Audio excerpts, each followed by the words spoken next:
तक कांग्रेस का इतना था कि हमारे को जगह जमीन दी थी उसने रहने के लिए, हमारे इतना वो नहीं किया था। जब से ये जनता आई ना इसने तो हमारे को बिल्कुल ही डबो दिया।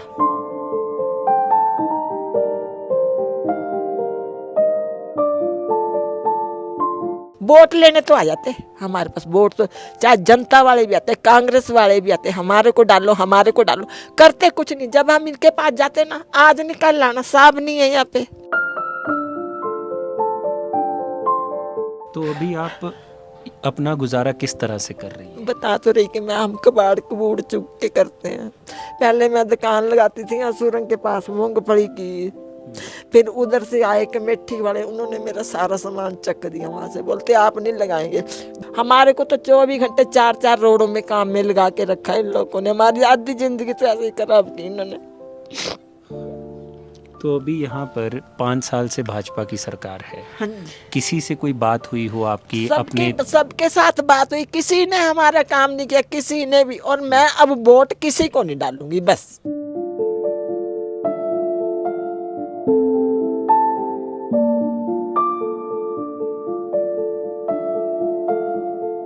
तो अभी आपको ये लगता है कि न्यू पेंशन स्कीम से अगर आप ओल्ड में चले जाएं तो कुछ फ़ायदा होगा आपको? देखो जी, अब तो भगवान ही जाने, मैं तो कुछ नहीं बोल सकती।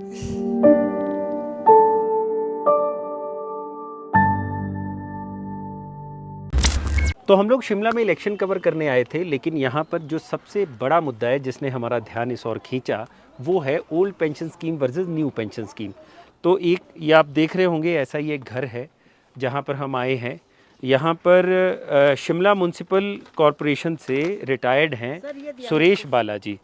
तो ये सुरेश बालाजी हैं हमारे साथ, जो हमें जो न्यू पेंशन स्कीम के तहत आती हैं और इनको क्या पेंशन मिलती है सरकार की तरफ से, इनको किस तरह की सुविधाएं मिल रही हैं, वो आप इनका घर देखकर सोच सकते हैं। ये एक तरह से सफाई कर्मचारी थी वहाँ पर, 30 साल तक की इनकी नौकरी रही है वहाँ। तो पहले इन्हीं से ही जानने की कोशिश करते हैं कि आखिर यहाँ पे चल क्या रहा है, क्या है असल में मुद्दा न्यू पेंशन स्कीम का, कितनी पेंशन आ रही है? मेरा घर वाले की डेथ हुई, उसके 3 दिन के बाद लगी मैं नौकरी पे। अच्छा जी। घर वाले की डेथ, नहीं तो मैं नौकरी नहीं करती थी। मेरे को तो पति की जगह नौकरी मिली हाँ जी, आपको? पति की जगह भी नहीं मिली। पति की जगह में तो ठेकेदार थे, उन्होंने ठेकेदारी, उन्होंने बोला कि तू ठेकेदारी भी कर ले, तू नौकरी भी कर ले। मैं क्या, मैं एक ही कर सकती, मैं नौकरी करूंगी पर ठेकेदारी नहीं करूंगी। मैं क्या, बाथरूम की मैं, और बाथरूम के क्या नाम 12 महीने में 60,000 पूरे हो जाते हैं ना। इन्होंने तो मेरे 20-15 साल में पूरा किया सारा पैसा। और जो मैं 500 रुपया कटाती थी, 700 रुपया पे मिलती थी मेरे को। 700 में मैं थी पार्ट टाइम पे, पार्ट टाइम में से इन्होंने मेरे को डेली में किया, मेरी 1400 रुपया तनख्वाह थी। 14 में से इन्होंने मेरे को, मैं 14 में ही चली रही जी आज तक, है ना। जब मैं पक्की हुई तब मेरी तनख्वाह बढ़ी। कभी कब पक्के हुए आप? मेरे को 15 साल हो गए, इसमें लिखा तो अच्छा, 15 साल को आपको हो गए नौकरी, पक्की नौकरी करते हुए? 15 साल हो गए, मैं 2 साल हो गए मेरे को रिटायर हुए। अच्छा, रिटायर हुए 2 साल हो हाँ गए। जी। और जब आप रिटायर हुए तो आप न्यू पेंशन स्कीम के अंडर रिटायर हो गए, तो आपको अभी 1000 रुपये 1100 रुपये की पेंशन आ रही है। तो रिटायरमेंट के दौरान कुछ पैसा मिला था या नहीं मिला? नहीं, मेरे को तो जो मेरा पक्की दिहाड़ी का था ना वो मिला था, कुछ मेरा अपना इकट्ठा था वो मिला था। अच्छा। बाकी जो कहते वो पता नहीं क्या बोलते हैं ना, वो जो 15-20 लाख है वो अभी नहीं मेरे को मिला हुआ। 25 साल की थी जिस टाइम मैं विधवा हो चुकी थी। मैंने अपने बच्चे पाले, एक मेरा 5 साल का था, एक मेरा 6 साल का, लड़की मेरी 9 साल की। मैंने तीनों बच्चे बड़ी मुसीबत से पाले अपने। हमारे को तो जो और पैसा भी हमारा कटा वो भी हमारे को ढंग से नहीं मिला हुआ। पता नहीं इन्होंने क्या किया। वैसे मैं तो बहुत पहले पक्के हो जानी थी और इन्होंने मेरे को जान के कच्चों में रखा। मेरे लड़के को 15-16 साल हो गए कमेटी में लगे, अभी तक पक्का नहीं हुआ मेरा बड़ा लड़का। अभी तक 10-11 हज़ार में पूरा था। उसके 2 बच्चे भी है, फैमिली भी है उसकी। 5,000 तो किराए का देता, तो आप ही सोचो 5,000 में क्या करेंगे बाकी। फिर वहाँ बिजली का बिल भी है, कूड़े वाले को भी पैसे देने। आप सोचो क्या कैसे होगा फिर हम तो ऐसे फंसे रहेंगे ना सारी जिंदगी। तो आपको ये लगता है कि अब कांग्रेस कह रही है कि हम ओल्ड पेंशन स्कीम लागू कर देंगे, तो अगर ओल्ड पेंशन स्कीम लागू होती है तो आप लोगों को जो पेंशन है उसमें बढ़ोतरी होगी? जहाँ तक जानकारों का कहना है कि जिनको 1000-1200 भी आ रहे हैं उनको शायद 15-18 हज़ार रुपये मिलने शुरू होंगे। तो क्या लगता है कि ये कर पाएंगे? अगर करते हैं तो आपको किससे उम्मीद है? देखो जी, मेरे को तो कांग्रेस से उम्मीद है। मैं तो साफ बात बोल देती हूँ, क्योंकि मैं हुई कांग्रेसी और मैं कांग्रेस को ही डालूंगी वोट, सीधी बात। कांग्रेस के राज में कोई फायदा हुआ आपको? क्यों नहीं फायदा? कांग्रेस, इंदिरा गांधी ने तो हमारे को जगह दवाई थी। इंदिरा गांधी ने हमारे को क्या नहीं दिया? हमारे को लोन मांगते थे, हमारे को लोन भी देती थी, सब कुछ देती थी। जनता ने हमारे को क्या दिया? कुछ भी नहीं दिया। जनता ने हमारे को कुछ नहीं दिया अभी तक। हम जाते हैं भटकते इधर जगह। मैंने बोला चल, उन्होंने बोला था कि आप ना दोबारा अप्लाई कर लो जगह की। मैंने दोबारा अप्लाई भी करी। कभी पटवारी के पास जाओ, कभी किसी के पास जाओ, कभी ऑनलाइन करो, कभी ये करो, कभी ओ। 5 साल हो गए मेरे को ऐसे ही भटकते। 5 साल हो गया इस मकान को टूटे हुए नीचे। मतलब ये जो बात कर रही हैं, अभी हम जब इनसे बात कर रहे थे तो ये बता रहे थे कि इनको आज से कुछ साल पहले जब कांग्रेस की सरकार हुआ करती थी तो विधवा कोटे में एक ज़मीन मिली थी जहां इन्होंने अपना घर बनाया था। लेकिन 4 लेन हुआ, उसके बाद 4 लेन का जब टेंडर निकला उसके बाद जो जगह थी वो एक्वायर की गई और उस 4 लेन में इनका घर आया और उस घर को तोड़ दिया गया।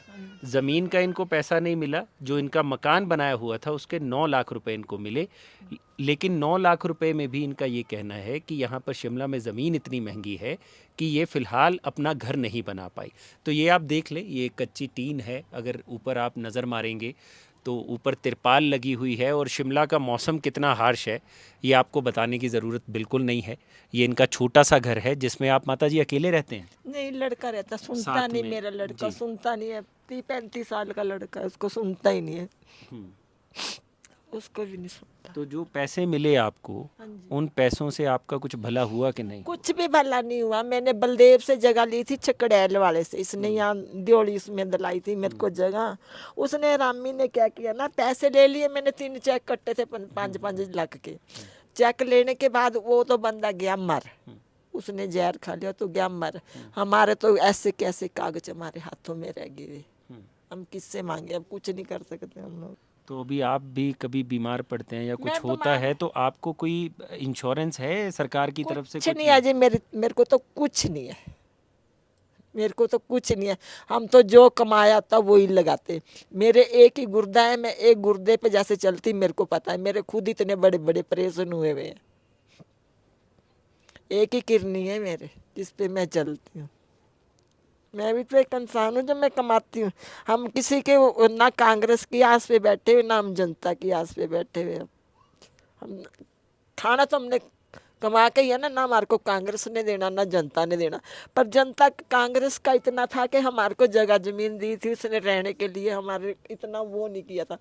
जब से ये जनता आई ना, इसने तो हमारे को बिल्कुल ही डबो दिया। क्योंकि हम जो कहीं कागज बनाने जाए, कागज ही नहीं बनाते। सुरेश भारद्वाज के पास गए हम, 10-35 बंदे गए वहाँ पे। उसने भी हमारी सुनाई नहीं कि हमारी जगह जमीन चलेगी भी, आप हमारे को थोड़ी थोड़ी जगह दो। उसने कुछ नहीं बोला, जिसने तो जवाब ही नहीं दिया। सुरेश भारद्वाज यहाँ के जो एमएलए हाँ हैं जी, यहाँ शिमला हाँ रूरल के जी, अभी? इसमें गए थे हम, क्या कहते हैं, सेक्रेटरी अर्बन, शिमला अर्बन। हाँ जी, उसमें गए। इन्होंने भी कोई नहीं सुनाई की। अच्छा, फिर हमने जनाता जी को बोला। जनाता जी ने बोला कि सुरेश अब मैं तो कुछ नहीं कर सकता, मैं तो हूँ नहीं। मैं कहा चलो अभी नहीं तो कभी तो आएंगे ही, तो कभी आपको उम्मीद है कि जनार्था जी कुछ करेंगे? हाँ वो करेंगे। उनकी उम्मीद मेरे को पक्का, उन्होंने मेरे को पक्का भी उन्होंने ही कराया था, नहीं तो मैं पक्की भी नहीं होनी थी। उन्होंने ही मेरे को पक्का कराया, नहीं तो इन्होंने तो मेरे को कमेटी वालों ने डबो के ही रखा। तो अब अगर ओल्ड पेंशन स्कीम लागू हो जाती है दोबारा, आपको पैसे मिलने लग जाए, तो आपकी ज़िंदगी में क्या फ़र्क आएगा उससे? बहुत फर्क आएगा जी, बहुत फर्क आएगा। हमारे खुशहाली में हमारे बच्चे रहेंगे। जितने बच्चे आजकल हमारे दुखी रहते हैं, हम किसी को थोड़ा बोल सकते हैं। बच्चे, हम अपने बच्चे कैसे पढ़ाएंगे? आप लोग बताओ ना। तो ये सुरेश जी हैं जो शिमला में सरकारी नौकरी करती थी, सफाई कर्मचारी थी शिमला एमसी के अंडर, और 30 साल की नौकरी थी। 15 साल इन्होंने कम से कम रेगुलर जॉब की है, यानी पक्की थी ये 15 साल के लिए। लेकिन अब इनको 1100 रुपये मिलते हैं और उससे ये अपना घर चला रही हैं। और इनको इस बुढ़ापे में भी अब फ़िलहाल मजदूरी करके या कूड़ा करकट इकट्ठा करके जो ये अपना गुजारा कर पा रही हैं, उसके अलावा इनके पास कुछ नहीं है। और ओल्ड पेंशन स्कीम अगर शायद लागू हो जाए तो इनकी ज़िंदगी में भी खुशहाली आ सकती है।